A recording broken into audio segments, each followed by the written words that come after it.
அன்புடைய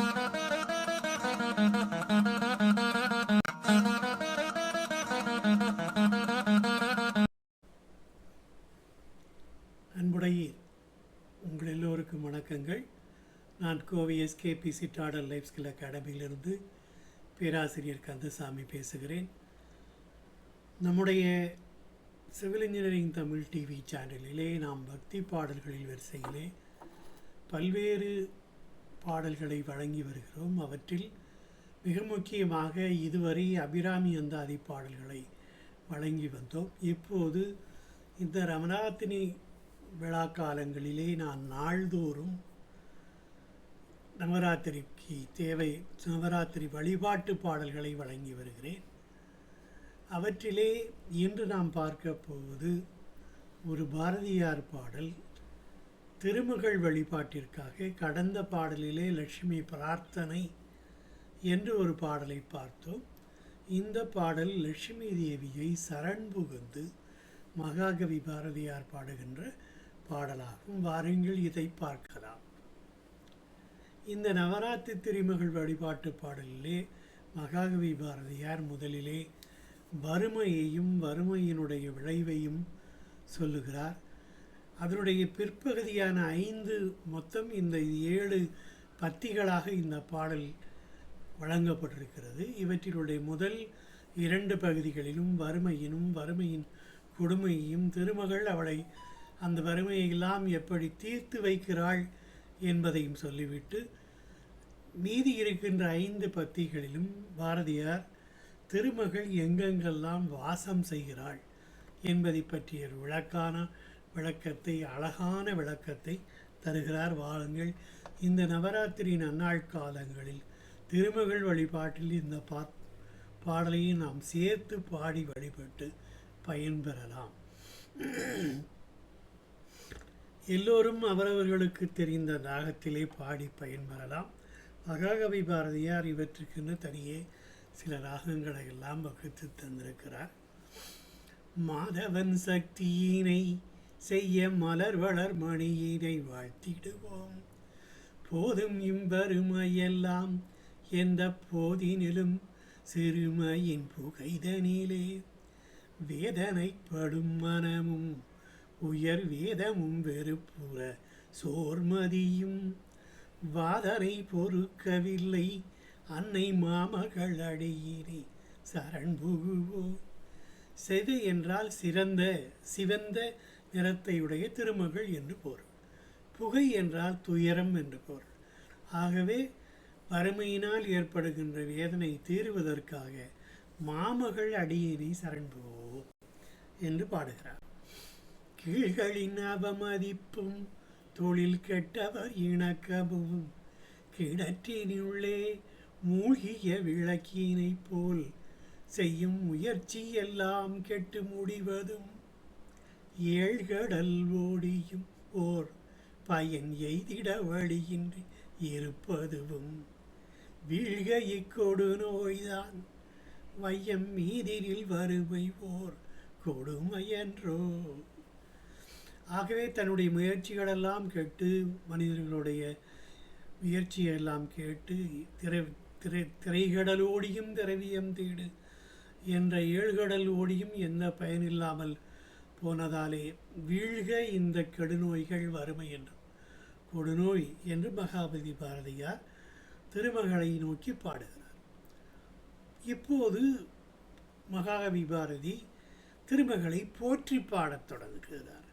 பார்க்கடலிடை பிறந்தாள் அது பயந்த நல்ல முதத்தின் பான்மை கொண்டாள், ஏற்கும் ஒரு தாமரைப்பூ அதில் இணை மலர் திருவடி இசைந்திருப்பாள், நாற்கரம் தானுடையாள் அந்த 4 பல்வகை திருவுடையாள், வேல்கரு விழியுடையாள் செய்ய மேனிகள் பசுமையை விடுவாள்.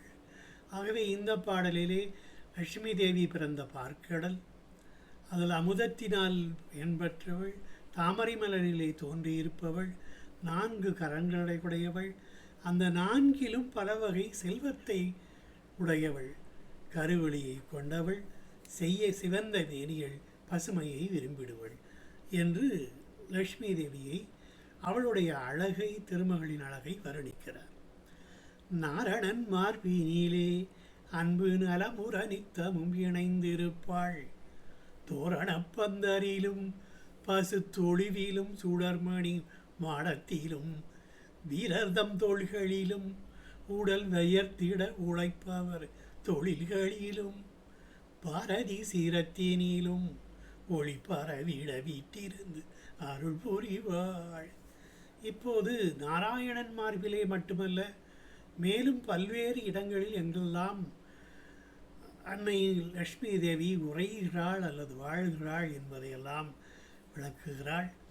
தோரணை பந்தலில் பசுந்தொழிவிலே அதுவே அமுதம் தருகின்ற செல்வம் தழுப்பதால் அது பசுத்தொழிவிலும் சுடர்மணி மாடத்திலும் வீரர்களின் தோள்களில் மட்டுமல்ல, உழைப்பாளர்களின் வியர்வையிலும் அவர்கள் செய்கின்ற தொழில்களிலும், பாரதி என்றால் கலைமகளினுடைய சிரத்திலும் ஒளி பரவிட வீட்டிருந்து அருள் புரிவாள் என்று பொருள்.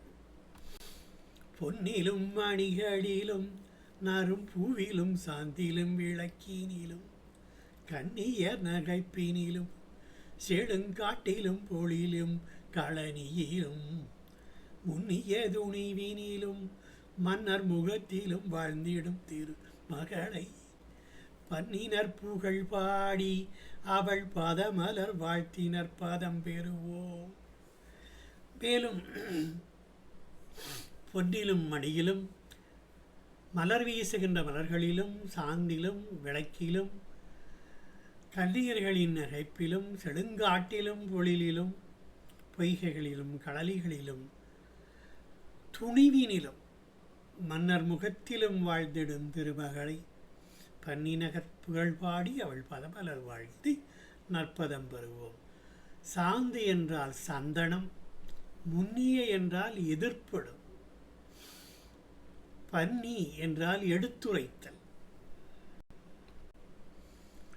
மண்டியுள் கனிகளிலும் மலை வாய்ப்பிலும் வார்கடல் ஆழத்திலும் புண்ணிய வேள்வியிலும் உயர் புகழிலும் மதியினிலும் புதுமையிலும் பண்ணும் நல் பாவையிலும் நல்ல பாட்டிலும் கூத்திலும் பாடத்தினிலும் நன்னிய தேவிதனை எங்கள் நாவிலும் மனத்திலும் நாட்டிடுவோம்.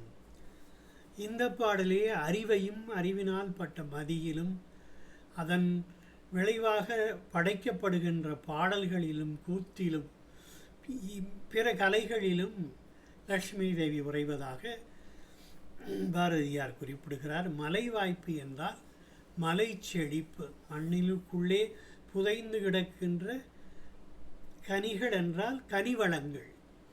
மலை வாய்ப்பு, மலை வளங்கள். வார்கடல் ஆழத்தில் இருந்த முத்து என்கின்ற வளம், தன் வேள்வி, புகழ், அறிவு, மதி, புதுமை எல்லாவற்றிலும் திருமகள் நிறைந்திருப்பதாக பாரதியார் குறிப்பிடுகிறார். வெற்றி கொள்பாடையினிலும் பல வினயங்கள் அறிந்தவர் கடையினிலும் நல்லவ நடையினிலும் நல்ல நாவலர் தேமொழி தொடையினிலும் உற்ற செந்திருத்தாயை நித்தம் உவகையில் போற்றி இங்கு உயர்ந்திடுவோம். கற்ற பல்கலைகளெல்லாம் அவள் கருணையினால் ஒளிபர கலி தவிர்ப்போம். வினயங்கள் என்றால் மரியாதைகள், கடை என்றால் வாயில், தொடை என்றால் பாட்டு, நாவலர் தேமொழி தொடையிலும் கலி என்பது வறுமை.